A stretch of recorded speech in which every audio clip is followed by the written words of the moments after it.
going on, Jerome's? So, of course, we are used to the National Football League just screwing over the Minnesota Fighting Vikings at every single opportunity. And Will the Thrill has been just fantastic. Like, fighting through that quad injury last year was perfect up until that injury last season. Was perfect this year until, yeah. All right, so the 51-yard attempt late in the Browns-Vikings game clearly hit that cable of the stupid spider cam, right? But which, by the way, they still had that cable for the Broncos and Jets game, which is just great.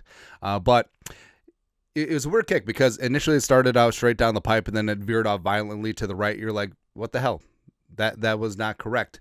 Now, initially I thought that it was partially blocked by the Browns, but as video came out, yes, it did hit that cable, and of course the National Football League did nothing about it because the rule is if it hits something like a cable or top of ceiling, where if it goes in, it's good. It's a free roll. If it's no good, it's a re-kick. So the Vikings should have been able to re-kick that 51-yarder, but it didn't happen, even though the NFL admitted that it did. Jordan Schultz report. Sources: Vikings kicker Will Reichard's agents and the team's front office requested that the NFL remove his missed field goal from last week's London game after it clearly struck a camera cable, causing the ball to take an unnatural turn to the right. The NFL acknowledged it was a missed call, but ruled they will not make the statistical adjustment. Why not? Why not? Honestly, why do they care? It's a good question. Where Will the Thrill was perfect leading up into the season, but of course, Vikings fans, we always have some beef because obviously the Vikings won and they covered, but what would happen if the Vikings lost by 3 or less? What would happen? Right now, obviously, if Reichard makes the field goal, it changes the dynamic of the end of the game. But honestly, what would happen?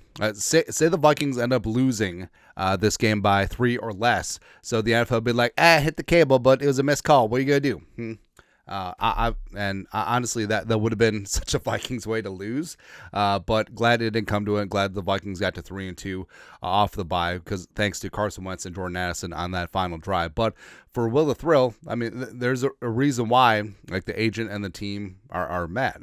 Because Reichard, like we said, had been perfect on the season up until that point, 8 for 8 on field goals, and now he's got that miss that's going to count against him. Might be the only field goal he misses all year. Knock on all the wood. Although, it could be good because NFC title game where like, well, Will Reichard hasn't missed a field goal all season. Well, we got that out of the way. Or something like that. But, yeah, it would be nice for Will the Thrill to stay perfect, but it's all right. Can't blame circumstances. Just, how's the NFL have 10 bajillion cameras, including this one, ironically, and you can't see that it clearly hit a cable? Right, I just don't understand it. Right, and why didn't the replay assistant catch this in real time? Why didn't Park Avenue catch this in real time? Just inexcusable. And yes, Will the Thrill should be perfect because he is perfect. Look at that face. Look at that face. That's all. Anyways, your thoughts are thoughts. The NFL won't change Will the Thrill's missed field goal, although they acknowledge that it happened. Because sure. Yeah. Let us know. Comment section, you guys, the best you know what to do. Skol, production value.